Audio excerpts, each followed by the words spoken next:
Првото купче на оваа слика ја представува вредноста на бруто домашниот производ на земјава во 2024 година. Втората треба да го представува купчето пари кое државата со закон е обврзана да го одвојува за судството, 0,8% од бруто домашниот производ. А третото купченце е колку пари на вистина троши државата за судска власт. И покрај законската обврска, годинава таа сума изнесувала 0,3% од БДП. И така е од секогаш. Ниту една влада, независно дали била предводена од ВМРО, од ДПМН или од СДСМ, не одвоила онолку пари за судството колку што е законски предвидено. А така ќе биде и до година. Според предлог буџетот за 2026 година, Министерството за финансии ја продолжува истата пракса. Па, се обративме првенствено до Министерството и до судската власт, имајќи го предвид Законот за судски буџет. Државата треба да одвои годишно најмалку 0,8% од БДП за судската власт, пишува во членот 4. Подолу, од членот 12 до членот 14 е опишано како се изготвува судскиот буџет. Судскиот буџетски совет испраќа буџетски циркулар до сите судови и други единици на судската власт. Тие мора до 1 јуни во тековната година да го вратат документот кој содржи проценка на трошоците за следната година. Потоа, по добивањето на податоците, Судскиот буџетски совет го изготвува предлогот на судскиот буџет и заедно со образложението за висината на износот го доставува до Министерството за финансии.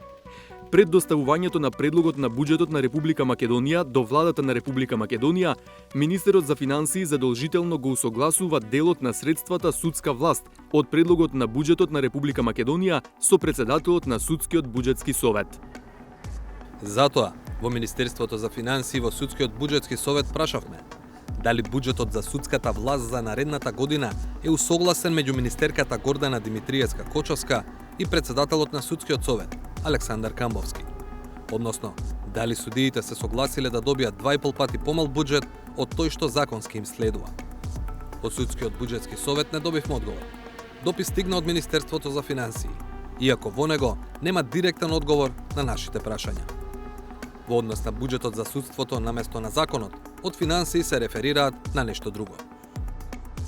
Во однос на утврдувањето на судскиот буџет како процент од бруто домашниот производ во износ од 0,8%, укажуваме дека одобрениот буџет на судската власт, анализирано како процент од бруто домашниот производ, е во рамките на европскиот просек кој се движи околу 0,3% од бруто домашниот производ.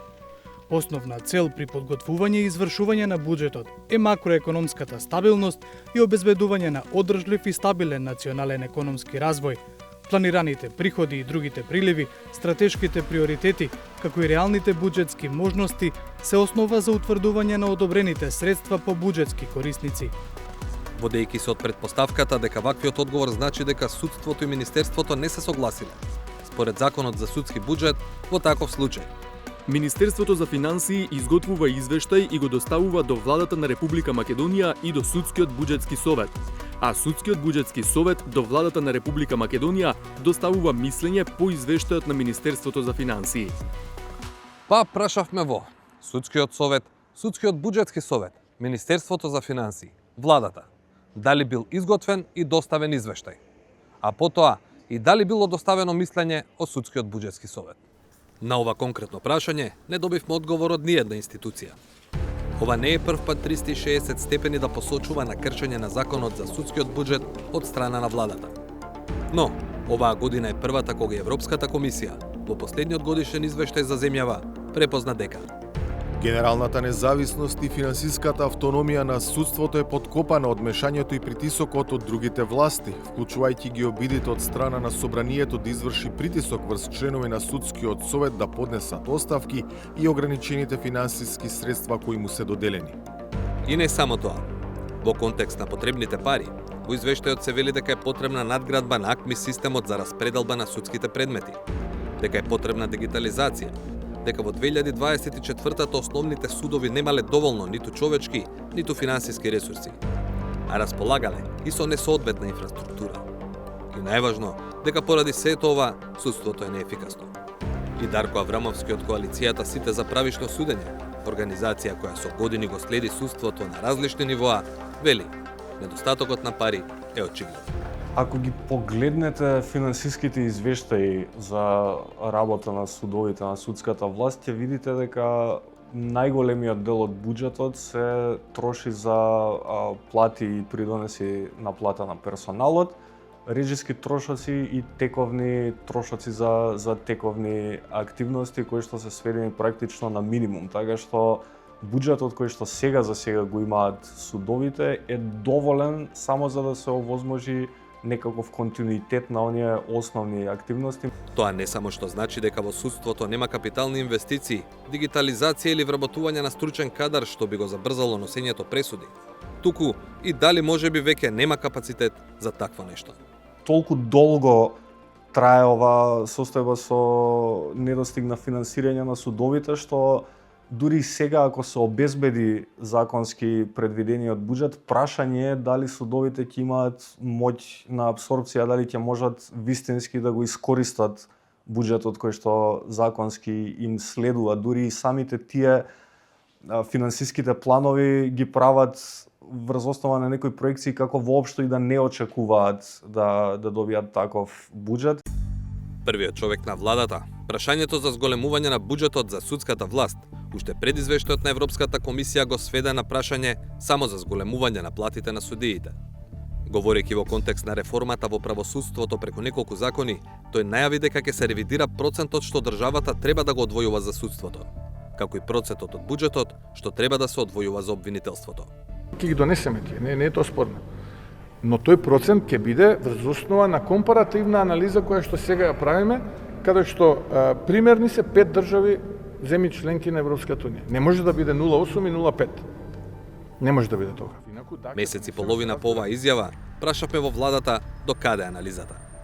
Во однос на компаративната анализа за која што прашувате, како влада навремено и транспарентно ќе ја информираме јавноста. А за забелешките од Европската комисија, дека независноста на судството и автономијата на нивните финансии се подкопани од другите власти, од владата, меѓу другото, ни одговорија. Како влада цениме дека извештајот не е оценка само за една влада, туку за континуитетот на реформските процеси, нивото на институционална зрелост и начинот на кој земјата одговара на долгорочните европски приоритети.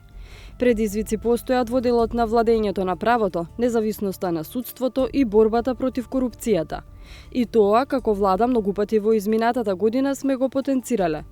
Долгогодишната политичка поларизација и недоволната соработка меѓу институциите остануваат пречки што ја забавуваат имплементацијата на реформите. Оваа влада не само што е свесна за тие предизвици, туку веќе работи на нивното надминување. Компаративна анализа лани објави Советот на Европа. Таа се однесува на парите што ги одвојуваат земјите членки за судството врз основа на податоци од 2022 година.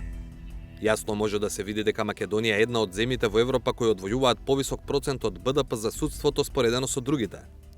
Таа 2022 година повеќе од нас одвојувале само Босна и Херцеговина, Црна Гора, Србија, Украина, Бугарија, Полска, Словачка и Словенија. Најбогатите европски земји имаат најнизок процент од БДП како трошок за судството, а просекот на ниво на Совет на Европа изнесувал 0,22%. Но, ако се пресмета колку пари за судството се троши по глава на жител, тогаш Македонија е на самото дно, со 19,2 евра по глава на жител. Полоши во 2022 година биле само Албанија, Ерменија, Азербејџан, Грузија, Молдавија и Украина. Просекот на потрошени пари по глава на жител на ниво на Советот на Европа е 50,7 евра, што е 2,5 пати повеќе од износот во земјава. Тоа значи дека зафаќањето од бруто домашниот производ не е единствениот репер за тоа дали во судството се инвестира малку или многу. Ако ги гледате исчекорите... Врховната судика Миријана Лазарова Трајковска смета дека освен што владата треба да исполнува обврската да издвојува 0,8% за судската власт, што веќе утврдено со закон, судството треба да добие така наречен независен буџет, како собранието. Една од причините е што дури и да има пари, судството не може да вработува персонал кој недостасува без одобрение од Министерството за финансии. Јас реков, мора да има диалог. Ние мора да работиме за добробит на државата. Самостоен судски буџет не значи вие да правите проекции надвор од она што е предвидено во законот. Ако е 0,8% од бруто домашниот производ, тоа треба да биде мерникот. Законот вели најмалку 0,8% од БДП. На крајот на краиштата има и директиви на Европската Унија кои што посочуваат на тоа како се уредува, како се финансира судството. Ние не измислуваме ништо, сето тоа се на некој начин мерници кои што ние ги следиме и се повикуваме на нив. Дали се за независен судски буџет како што го опишува Лазарова Трајковска, прашавме и кај извршната и кај судската власт. Конкретен одговор добивме само од Министерството за финансии, од каде како да навестуваат нов модел за финансирање на судството, но не во насока на независен буџет.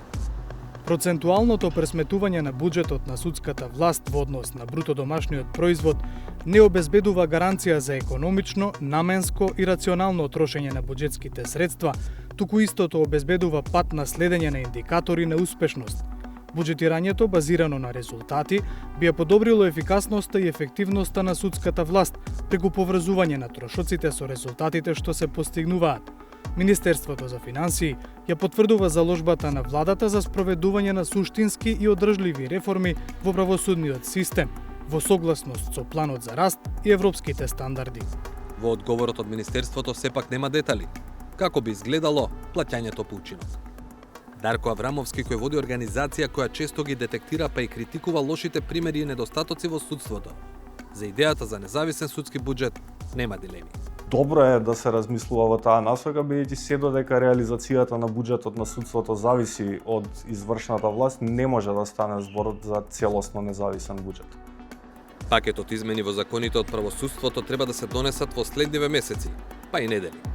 Ако стигне на време, земјава ќе добие и награда во форма на пари од Европската Унија како дел од планот за раст. За сега нема најава за план за раст на парите за судството.